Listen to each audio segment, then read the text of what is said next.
a platform for networking and exchange of ideas, bringing together the best minds in retail. Ladies and gentlemen, a very warm welcome to all of you to the Indian Retail Congress 2016, organized by the Franchise India Group. The two-day Indian Retail and E-Retail Congress 2016 saw a power-packed lineup of sessions and an award ceremony that felicitated achievers in the retail space. I think we are a big value creator. So we help a lot of early stage, mid-stage companies which are looking to get to the next level. These platforms help them. This platform help them to network, get them the right capital, get them the right contacts. Sometimes they get the channel to distribute their product and services. This year was even more special because we were able to launch 25 new startup companies which wanted a platform to reach out to these e-commerce companies or big retailers. 700 entrepreneurs, more than 50 thought leaders, analyzing consumer trends and behavior. This international convention aimed at bridging the gap between retail and e-retail. In the last 5 years, what I have seen, every retailer has kind of been on his toes to learn the dynamics of e-commerce, about e-retailing, and it's been I think it's been a super journey of growth and which has gone through. But interestingly, what I've noticed also in the last 2 years is that how much e-retail is now learning from retail. So while e-retail, I think, has helped learn retail about disruption, about agility, about consumer dynamism, consumer engagement, but at the same time, I think the thing that e-retail has got from retail industry, particularly from this show, is the fact that the oneness with the brand, the importance of the brand, of the store, of the concept, of customer loyalty. I think those are some things which e-retail I'm now starting to sound to me, how important all these are, no matter what store you have, whether you have an e-store or whether you actually have a physical store. I think the content that has been put together is really noteworthy. And second is about the opportunity that the forum is providing for startup entrepreneurs. It's a great forum to get people together to talk about their respective experiences, because this is where the entire growth lies. It's the beginning of the story of the consumer era. I think we'll see a lot of this happening even forward, and it's great to see the interest on the consumer story in India. The event kicked off with an invigorating session on the growth, changes and the future of retail business in India.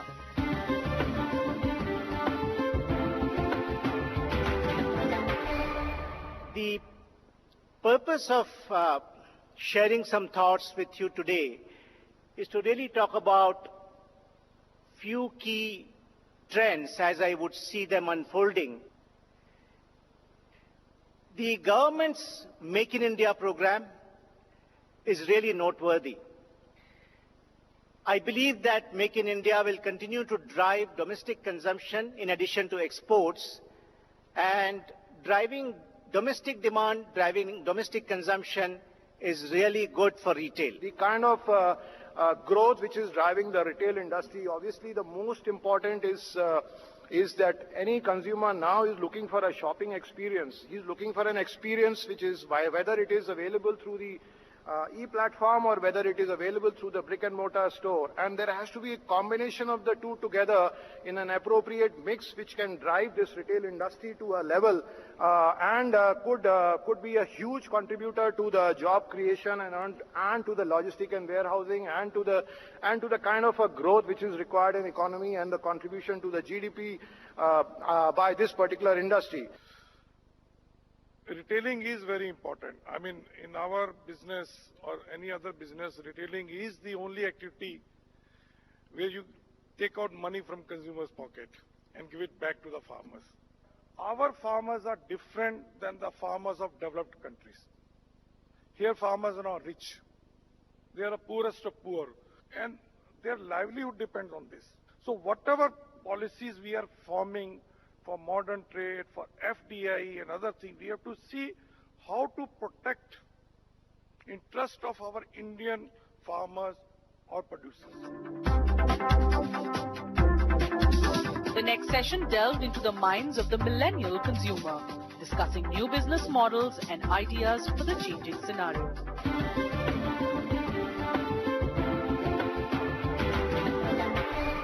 India, especially, it's not a generalization, we find it difficult to segment customers in India. 2-3 years back, we used to say, e-commerce is being driven by old people. But if you really get down to the brass tacks, there are enough people between 25 to 35, 35 to 45, 45 to 55 who are doing that. So the question I have for the panel, and they may comment on it, is will we skip the brick and mortar revolution and straight away become a very online community? I think industry is undergoing a fundamental transformation that is impacting smartphone industry in particular, but in fact other industries also. Customers are becoming more in control than ever.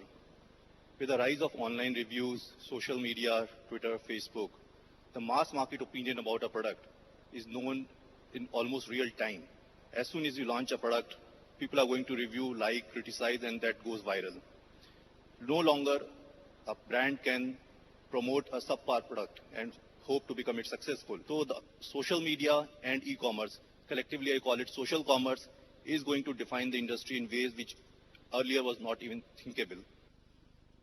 The markets for different products are so different.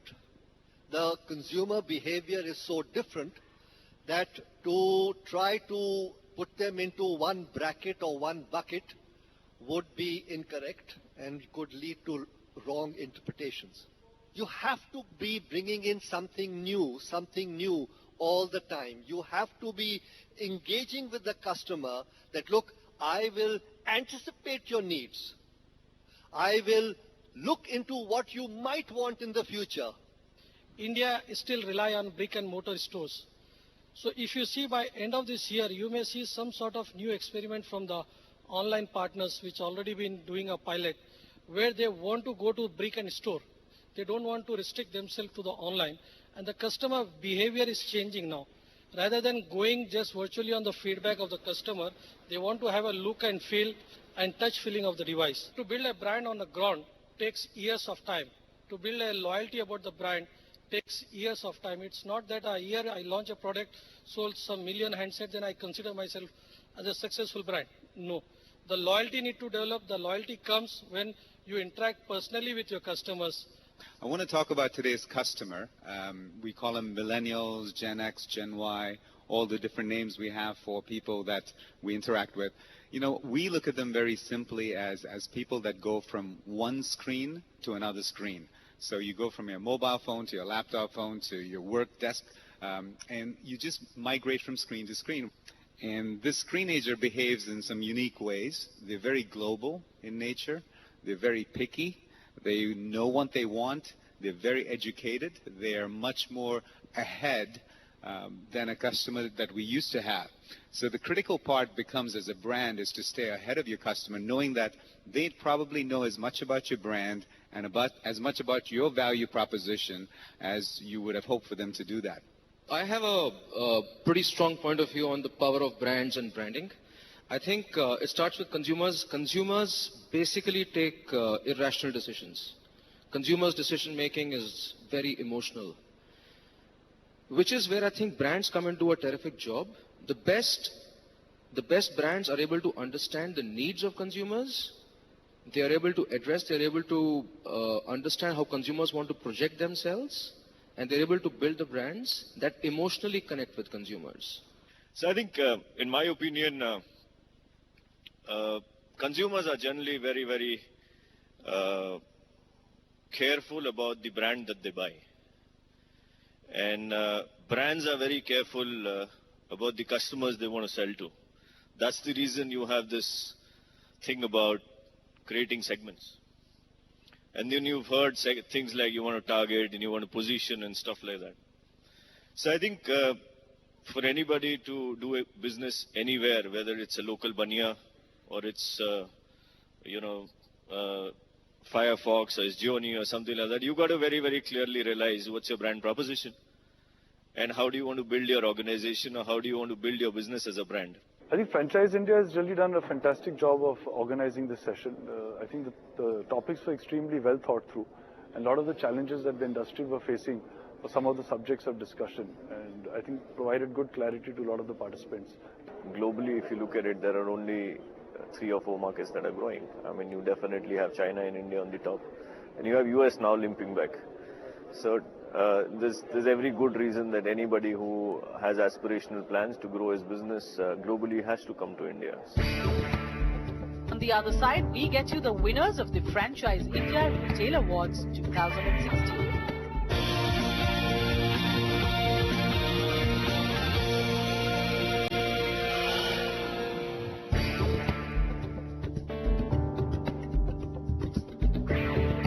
Franchise India is always a good platform to discuss about how to grow the retail business.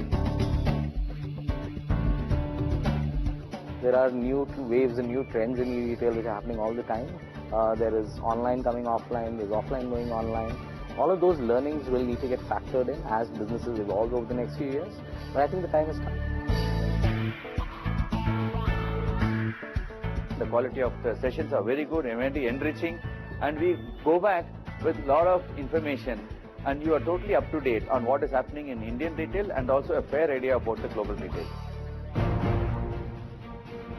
The next session was dedicated to the new kids on the block.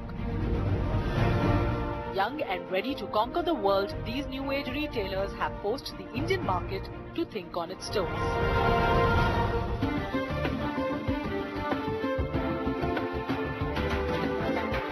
As we look at India as it stands today, right, perhaps the last 5 to 10 years, we've seen a lot of innovation, a lot of disruption, a lot of new ideas taking shape. Wallets, new ideas around e-commerce, logistics, delivery. And the way we think about disruption or innovation is really keeping 3 or 4 things in mind, right? And I think every idea that has done well has really focused on these ideas as core founding principles.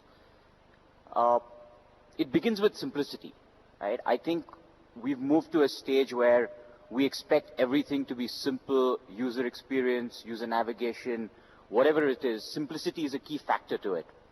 So if you think back at, products or innovations that have really wowed us, right? 2 that come to mind right away are Google and Apple.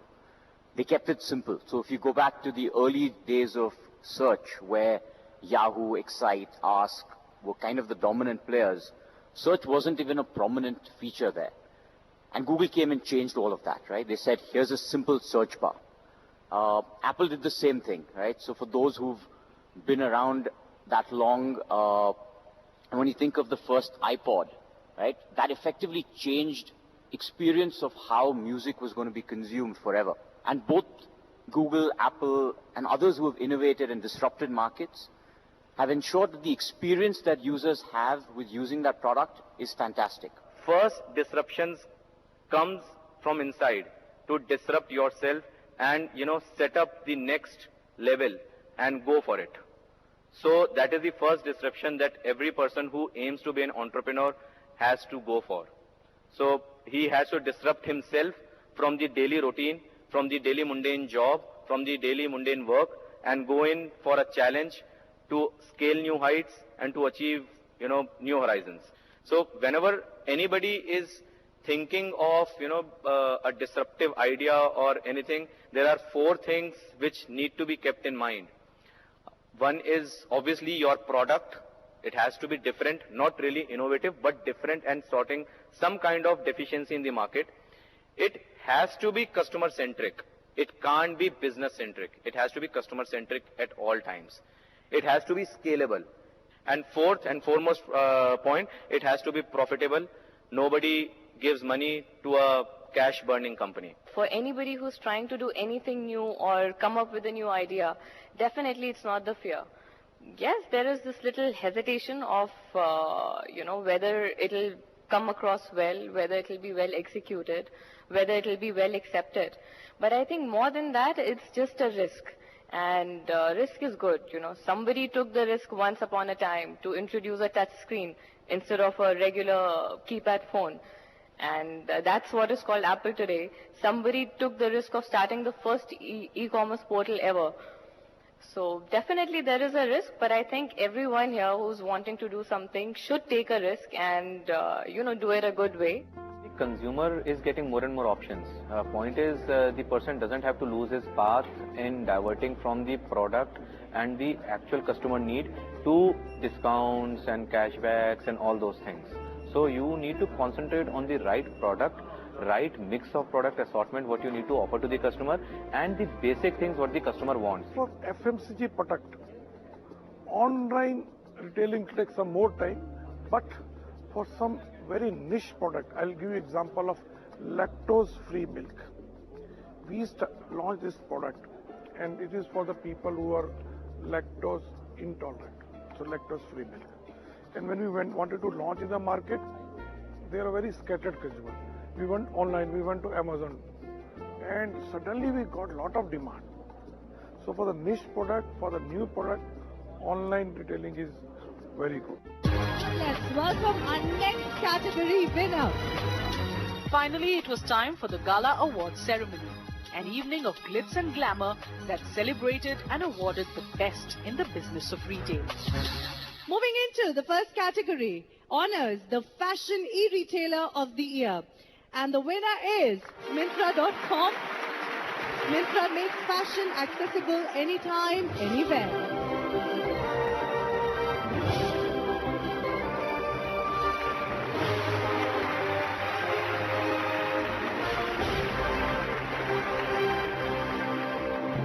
Our next award honors the Leisure and Travel E-Retailer of the Year, and the award goes to IRCTC to be the leading provider of high-quality travel, tourism and hospitality-related services for a range of customer segments with consistently high level of customer satisfaction.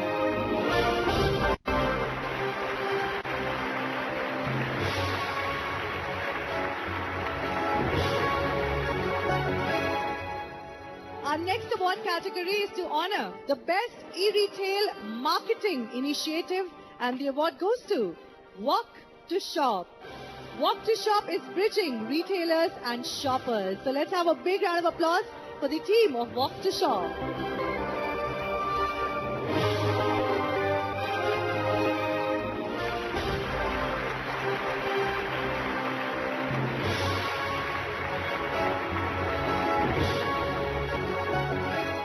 Well, time for us to call the next award winners on stage. The Marketing and Advertising Campaign of the Year. Please welcome on stage AskMe.com, BAP of all trends.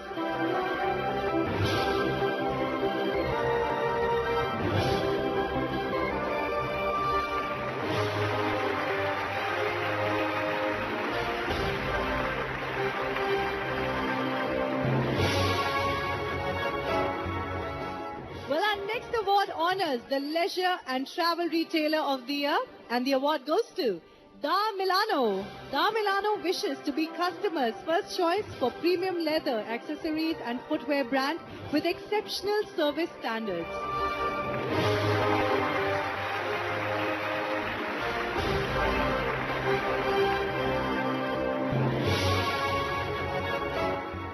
The next award honors the Debutant E-Retailer of the Year, and the award goes to ABOF.com, Aditya Birla Online Fashion.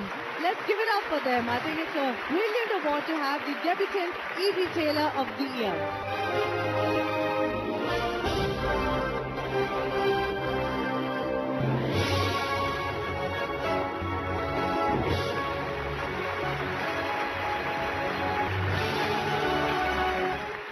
Well, undoubtedly, it is time for us now to honor the E-Retailer of the Year. And this is a biggie. Guys, please give it up for Amazon.in.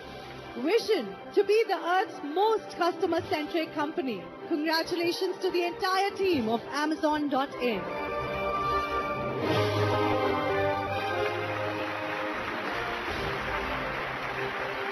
We have to end on a high note, and what better than giving away a Lifetime Achievement Award. And this one is a biggie. Well, ladies and gentlemen, 25 years is almost like a lifetime. 25 years, the journey of success. 25 years to building and creating new milestones. From gems and jewelry to the retail industry, and last but not the least, to now, the new age world of innovation in business. the Lifetime Achievement Award tonight goes to Mr. Kotha Vinod Hayagrive. Well, unfortunately, he's not here with us, but we have his son amongst us today. May I request Shriyas Kotha to please collect the award on behalf of his father, and let's give him a big round of applause.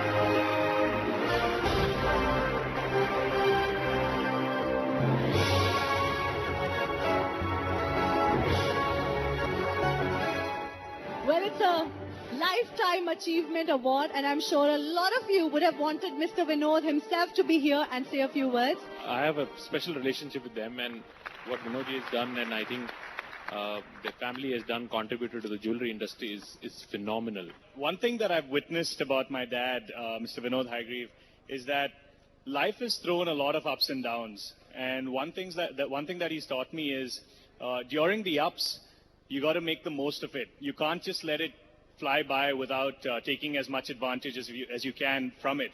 And during the downs, funnily, life throws a lot more downs than it throws ups. That's when you got to work twice as hard, and that's where you got to, not give up and keep going. So yeah, I'm definitely very proud to receive this award on his behalf.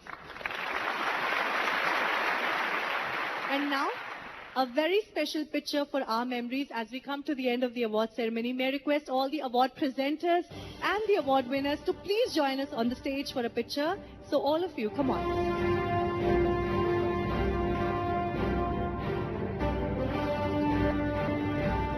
There's a very large process that goes behind the award. Once companies who fill in their nominations, thereafter it is processed by front corp advisors. Thereafter there is a jury which finally decides what has been collated and processed by them. So, and I think the whole purpose of awards when it started was to encourage companies who were doing some good work in e-commerce space and were making inroads, but now I think they've become very competitive. These awards are very important while we recognize the big boys who done very well, but we also are equally accommodative of new ideas. Franchise India is very proud that we have never shied away to promote great new ideas in the marketplace.